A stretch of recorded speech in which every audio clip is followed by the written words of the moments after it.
बाबा भीमराव अंबेडकर जी वो पहले व्यक्ति नहीं थे जिन्होंने जाति पात के खिलाफ लड़ाई लड़ी। उनके पहले भी महाराष्ट्र में दर्जनों लोग ऐसे थे जो जाति प्रथा के खिलाफ लड़ रहे थे, और उन्होंने जो मटेरियल डेवलप किया और जो मूवमेंट बिल्ड की, उसी को बाबा भीमराव अंबेडकर जी ने लेवरेज किया। जैसे रामकृष्ण गोपाल भंडारकर जी थे, वो 1866 में ही जाति प्रथा के खिलाफ लड़ने लगे थे। लेकिन आज के समय में जय भीम के तो नारे लगेंगे, लेकिन रामकृष्ण गोपाल भंडारकर जी को कोई नहीं याद करेगा। क्यों? क्योंकि वो ब्राह्मण थे। दुर्गाराम मेहता जी वो बाबा भीमराव अंबेडकर से 47 साल पहले ही मानव धर्म सभा की स्थापना कर देते हैं और जाति प्रथा के खिलाफ मोर्चा खोल देते हैं। लेकिन आज जय भीम के तो नारे लगते हैं, दुर्गाराम मेहता जी को कोई नहीं याद करता। क्यों?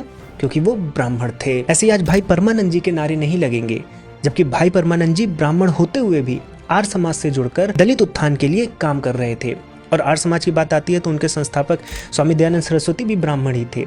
लेकिन जो उस समय शूद्र कहे जाते थे, उनको उन्होंने उपनयन संस्कार का अधिकार दिया, जनेऊ धारण करवाया। ऐसे ही सावरकर जी भी ब्राह्मण थे, लेकिन रत्नागिरी में जहां पर लोग साथ में बैठकर खाना नहीं खाते थे, वहां पर उन्होंने उसका विरोध किया, सबको साथ में बैठाकर खाना खिलवाया और मंदिरों में सभी जातियों का प्रवेश करवाया। तो सावरकर जी ने भी जाति के खिलाफ आंदोलन किया। पर इन सभी के नारे नहीं लगेंगे, क्योंकि ये लोग जाति के तो विरोधी थे, लेकिन सनातन धर्म के विरोधी नहीं थे। वहीं बाबा साहब जाति के साथ साथ सनातन धर्म के भी विरोधी थे। और ये जो नैरेटिव है बाबा साहब का, ये वामपंथियों को, विधर्मियों को, कम्युनिस्टों को बहुत सूट करता है। और इसलिए अगर आज भारत में ब्राह्मण अपनी जाति छोड़ भी क्यों ना दें, लेकिन जय भीम के नारे लगते रहेंगे, क्योंकि नैरेटिव ही ऐसा है।